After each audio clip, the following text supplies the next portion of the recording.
Terima kasih untuk Anda yang masih bergabung bersama dengan kami dan di segmen ini kita akan review bagaimana pergerakan indeks harga saham gabungan hari kedua perdagangan di 2025. Dan kami ingatkan kembali Anda masih bisa berpartisipasi di WhatsApp interaktif di 0812 di 8788 di 3723 seperti yang tertera di layar televisi Anda nantinya.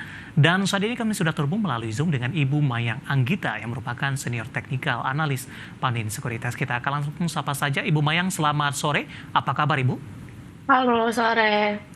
Terima kasih Bu Mayang sudah meluangkan waktu di IDX Channel. Hari ini hari kedua perdagangan di 2025. Pada perdagangan hari sebelumnya indeks harga saham gabungan ini sudah mengalami penguatan yang cukup signifikan. Hari ini fluktuatif dan lebih cenderung tertekan dan belum mampu untuk menembus kembali ke level 7.200-an. Padahal intraday hari ini tinggal beberapa poin untuk menyentuh ke level tersebut. Analisis Anda, Ibu Mayang, di sepanjang perdagangan hari ini? Oke, thank you Mas David. Jadi untuk pergerakan IHSG, karena kemarin ini kan berhasil breakout dari resisten yang paling dekat itu ada di 7121, dan udah 2 hari menghijau juga. Dan kemudian hari ini sebetulnya ada potensi untuk menguat meskipun penguatannya terbatas. Kenapa terbatas? Karena memang di sini ada MA20 di angka 7175. Nah, MA20 ini biasanya bertindak sebagai dynamic resistance yang hari ini ternyata dia menahan untuk pergerakan menguat lebih lanjut kayak gitu. Jadi untuk hari ini artinya udah mulai memasuki masa profit taking, karena memang kan biasanya juga kalau hari Jumat mendekati weekend itu para traders biasanya pelaku pasar melakukan aksi profit taking seperti itu Mas. Jadi kalaupun hari ini nanti jam 4.15 IHSG ditutupnya tetap merah, artinya ya ini koreksi wajar aja karena memang kita sudah menguat kalau mau dihitung panjangnya itu dari 20 Desember. Jadi dari 20 Desember ini support kuatnya di 6930 sampai 7000. Habis itu kita menguat meskipun di tengah-tengah ada merah 2 biji kan 2 hari. Iya. Tapi sekarang ini udah kena resistennya di MA20, jadi kalaupun IHSG-nya koreksi ya ini koreksi wajar aja. Begitu. Baik, di 2 hari perdagangan terakhir seperti apa kondisinya Ibu Mayang? Apakah transaksi sudah kembali ramai atau masih cenderung sepi? Mungkin dari sisi volume dan mungkin perdagangan Senin minggu depan ini aktivitas dari pedagang Bursa Efek Indonesia akan kembali normal.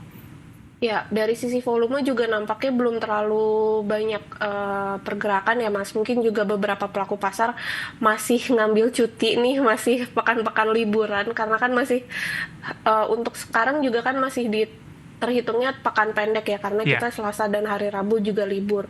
Jadi memang beberapa pelaku pasar masih liburan begitu, makanya untuk transaksi juga pekan ini nggak terlalu banyak seperti hari-hari sebelumnya begitu. Baik.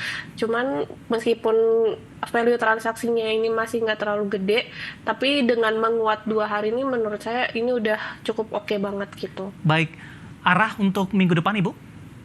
Oke, arah untuk minggu depan karena tadi IHSG-nya uji resisten di MA20 dan kalau kita ngeliat dari sisi stokastiknya ini juga udah mulai memasuki area overbought dan ada kemungkinan juga untuk dead cross. Jadi untuk IHSG ada kemungkinan koreksi, harapannya bertahan di 6930 sampai dengan 7000, ini support majornya.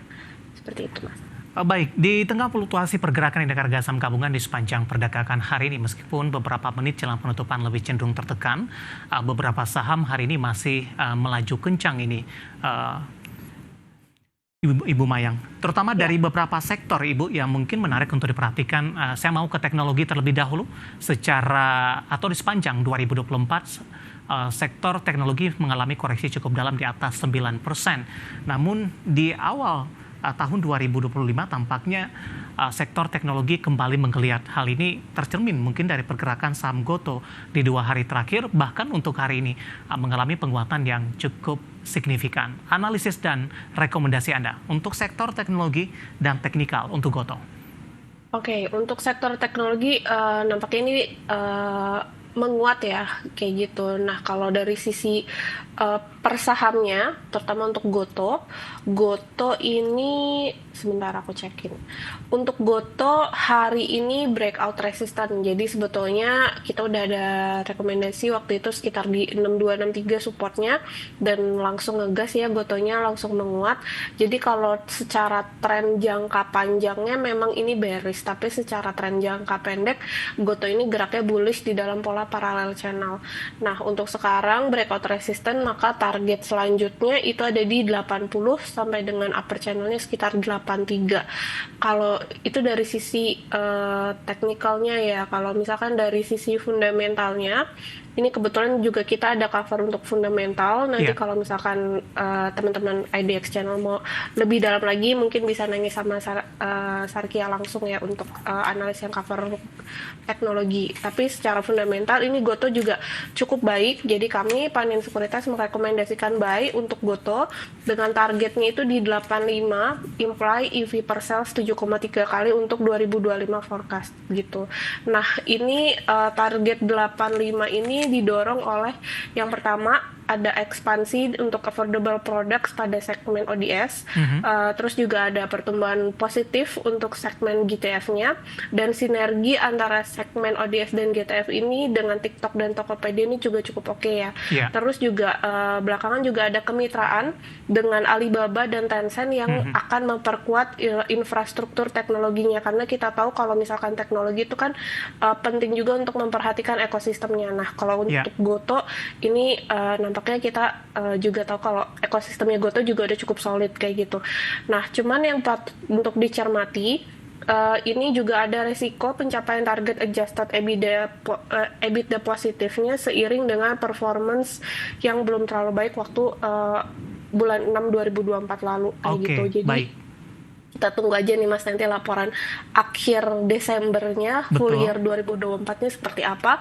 Kalau memang cukup oke, artinya Goto udah mulai banyak perbaikan seperti itu. Oke, Karena dari dari sisi sisi EBITDA teknikal, ada proyeksi untuk positif tidak, Bu? itu tadi kalau untuk dari forecasting dari sisi fundamentalnya kita tunggu aja kali Mas untuk Oke, baik. full year 2024-nya. Tapi kalau dari sisi teknikal ini tren turunnya udah mulai dipatahin kayak Baik. gitu. Dan dipatahinnya full bar, artinya kan Oke. tekanan belinya kencang. Jadi harapannya masih ada peluang untuk lanjut naik lagi. Oke, ada peluang ke 100, Ibu, di 2025? Wow, kalau untuk 100 kayaknya mungkin pelan-pelan dulu kali ya Mas. Takutnya nanti Baik. ekspektasi terlalu tinggi gitu. Oke. Mungkin yang pertama di 88.3 dulu. Tadi dari sisi fundamental di 85, sebelum ke 100 mungkin di 90 sampai 92. Ini resisten waktu Januari 2024. Baik. Ini masih possible untuk dicapai lah kalau Oke. 90-92. Ya, di tengah pelemahan sektor keuangan, selain dari teknologi, infrastruktur hari ini juga mengalami penguatan, Bu. Infrastruktur telekomunikasi ada Telkom, bahkan Power hari ini naik secara intraday-nya di 13%. Saya mau ke Telkom terlebih dahulu, Ibu Mayang, analisis dan rekomendasinya.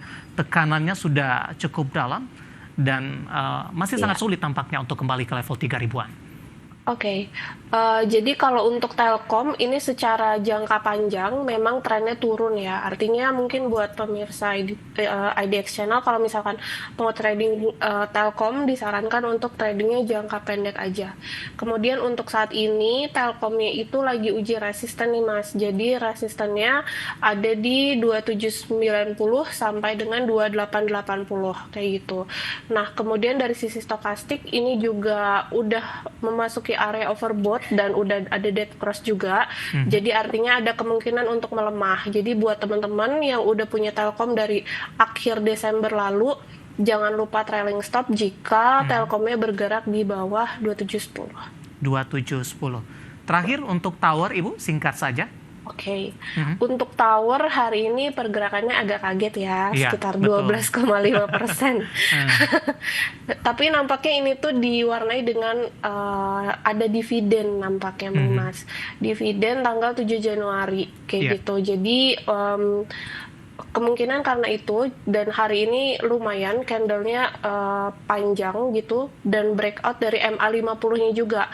Artinya ada potensi untuk melanjutkan penguatan, tapi jangan lupa ada resisten di 740. Iya. Jadi ada peluang menguat, tapi nanti di angka 740 ini rawan profit taking sebetulnya.